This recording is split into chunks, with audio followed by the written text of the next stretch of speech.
శ్రీ గురుభ్యో నమః శ్రీమాత్రే నమః అందరికీ నమస్కారం.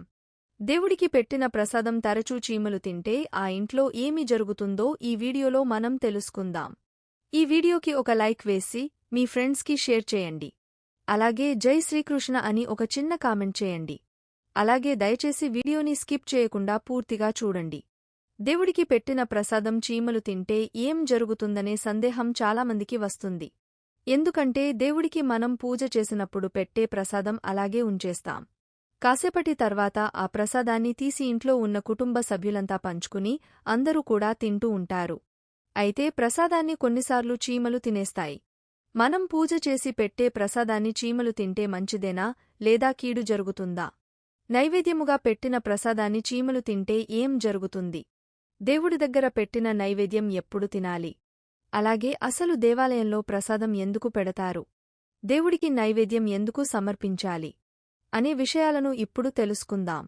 ఏదైనా ఆలయానికి వెళ్ళినప్పుడు అక్కడ ప్రసాదం పెట్టడం మనం కళ్లకు అద్దుకొని తినటం మామూలే.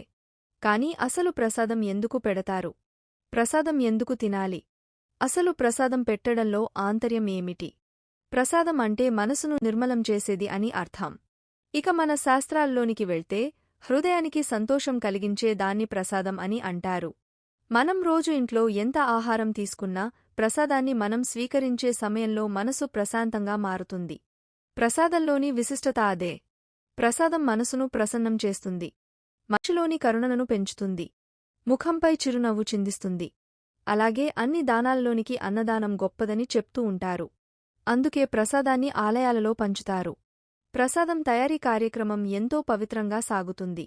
అందుకే ప్రసాదంగా తయారుచేసిన ఆహారం పరబ్రహ్మ స్వరూపంగా మారుతుంది. ఇక సాధారణంగా ఆలయాల్లో అన్నంలో పాలు కలిపి ప్రసాదం తయారుచేస్తారు.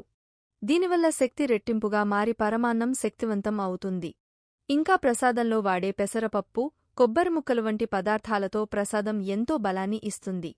అందుకే భక్తికి భక్తి, శక్తికి శక్తి, త్రికరణశుద్ధి కలిగించే ప్రసాదాన్ని మనం ఎన్నడూ కూడా విస్మరించకూడదు. మనస్కు కాస్త ప్రశాంతత కలిగించే అవకాశాన్ని వదులుకోకూడదు.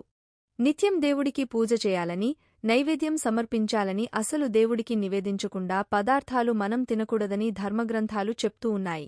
అందుకే దైవారాధనలో ప్రత్యేకంగా ప్రసాదం పెట్టడమే కాకుండా వండిన పాత్రలను ముందుగా దేవుడికి నివేదించిన తర్వాత తాము తినటం చాలామందికి అలవాటు. ఇంకొందరు తినే ప్రతి పదార్థాన్ని, ఆఖరికి మంచినీటిని కూడా శివార్పణం అంటూ భక్తిగా దేవుడికి అర్పించి ఆపైన తాము తినటం లేదా త్రాగటం చేస్తారు. అది భక్తికి నిదర్శనం. దేవుడి కేవలం ప్రతిమ రూపంలో ఉంటాడు. ఏమీ సేవించడు. మరి నైవేద్యం ఎందుకు సమర్పించాలని చాలామందికి సందేహం వస్తూ ఉంటుంది.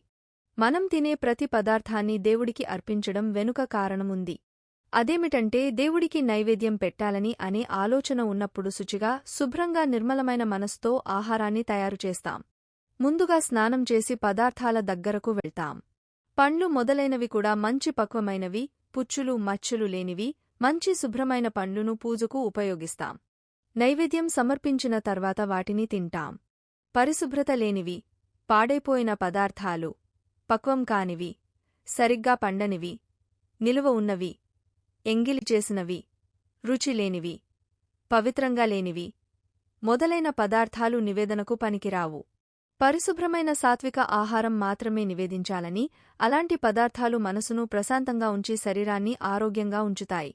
అలాగే దేవుడికి నివేదించడానికి ఎప్పుడూ సాత్విక పదార్థాలను మాత్రమే వినియోగిస్తూ ఉంటాం. దేవుని ముందు నైవేద్యంగా సాత్విక పదార్థాలను ఉంచినట్లయితే మన ఆహారం కూడా అదే అవుతుంది కదా. అలా మనం తామసరజో గుణాలు ఉన్న పదార్థాలను కాకుండా సాత్విక గుణాలను పెంపొందించే సాత్విక ఆహారానికి కట్టుబడి ఉండగలుగుతాం. దేవునికి నైవేద్యం సమర్పించడంతో మన మనసులో భక్తి ప్రవృత్తులు నెలకొనడమే కాకుండా ఆ పదార్థాన్ని మనం తింటాం కనుక సుఖంగా, శాంతంగా ఉంటాం. భారతీయ సంస్కృతిలో భగవంతుని పూజలో ముఖ్యమైనది, అతి పవిత్రమైనది దేవునికి నైవేద్యం సమర్పించడం. భగవంతుడికి నైవేద్యం సమర్పించడం వల్ల భగవంతుడు సంతోషిస్తాడని, తన భక్తులకు సంతోషాన్ని, శ్రేయస్సును ప్రసాదిస్తాడని హిందువులు ప్రధానంగా నమ్ముతూ ఉంటారు. నైవేద్యం చాలా పవిత్రమైనది, శుభప్రదమైనదిగా పరిగణించబడుతుంది. చాలామంది దేవుడి విగ్రహానికి నైవేద్యం సమర్పించిన తర్వాత ఆ ప్రసాదాన్ని ఏం చేయాలో అర్థం కాదు. కొంతమంది ఆ నైవేద్యాన్ని తిరిగే భగవంతుని ప్రసాదంగా స్వీకరిస్తే, మరికొంతమంది దానిని దేవుడు దగ్గరే ఉంచేస్తూ ఉంటారు.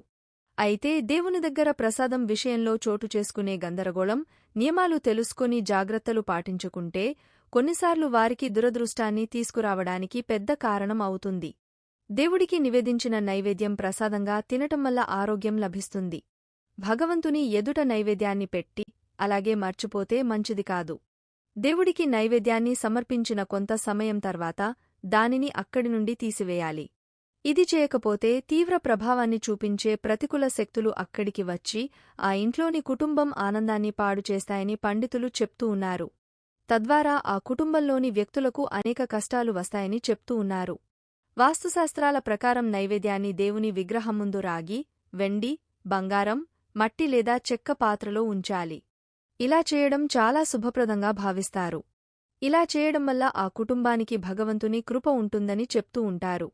ప్రసాదాన్ని స్వయంగా తీసుకోవాలి. అలాగే 10 మందికి కూడా పంచాలి. భగవంతునికి నివేదించిన నైవేద్యం కొంత సమయం తర్వాత ప్రసాదంగా మారుతుందని శాస్త్రంలో చెప్పబడింది.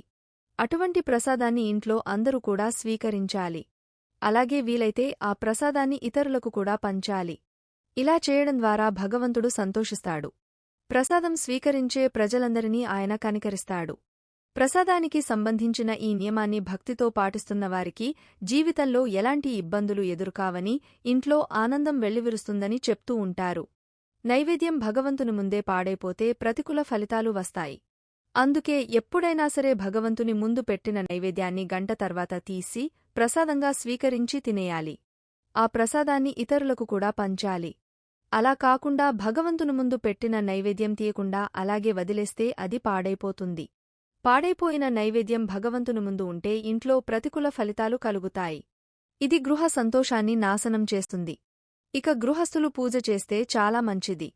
పూజలో దేవుడి దగ్గర పెట్టిన నైవేద్యం పూజ పూర్తి అయిన వెంటనే లేదా 1 గంట తర్వాత ప్రసాదంగా తీసుకోవాలి. మీరు చేసిన పూజకు అనుగ్రహం అనేది ప్రసాదం రూపంలో మీకు దక్కుతుంది. కాబట్టి దేవునికి పూజ చేసిన వెంటనే ప్రసాదాన్ని అందరూ కూడా తీసుకోవాలి. అలా తీసుకున్న తర్వాత ప్రసాదం మిగిలిపోతే కొంతమంది అలాగే ఉంచేస్తూ ఉంటారు. అప్పుడు చీమలు వచ్చి ప్రసాదాన్ని తింటూ ఉంటాయి. అలా ప్రసాదాన్ని చీమలు తింటే అయ్యో చీమలు తినేశాయని బాధపడవలసిన అవసరం లేదు. మన ఇంట్లో అప్పుల బాధలు, రుణ బాధలు ఉన్నప్పుడు చీమలు ప్రసాదాన్ని తినేస్తే కనుక మన ఇంట్లో ఉన్నటువంటి దరిద్రబాధలన్నీ కూడా పోవడంతో పాటు అప్పులు కూడా తీరిపోతాయి. కష్టాలు అనేవి పూర్తిగా తొలగిపోతాయి. కాబట్టి మనం అనుకోని విధంగా అంటే మనం కావాలని చీమల కోసం ప్రసాదం పెట్టకుండా అనుకోని విధంగా చీమలు వచ్చి దేవుడి ప్రసాదాన్ని తింటే కనుక మీకు మంచి జరుగుతుంది. మీ ఇంట్లో ఉన్న ఆర్థిక ఇబ్బందులు తొలగిపోవడంతో పాటు అప్పుల సమస్యలు కూడా పూర్తిగా సమస్య పోతాయి. కాబట్టి దేవుడి దగ్గర పెట్టిన ప్రసాదం చీమలు తింటే ఆందోళన పడవలసిన అవసరం లేదు. మీకు శుభమే జరుగుతుంది. ఈ వీడియో గనుక మీకు నచ్చినట్లయితే ప్లీజ్ లైక్ చేసి మీ ఫ్రెండ్స్కి షేర్ చేయండి. అలాగే మా కొత్త వీడియోస్ మీకు వెంటనే చేరాలంటే మా ఛానల్ని సబ్స్క్రైబ్ చేసుకొని పక్కనే ఉన్నటువంటి బెల్ ఐకాన్ని ప్రెస్ చేయండి. ధన్యవాదములు.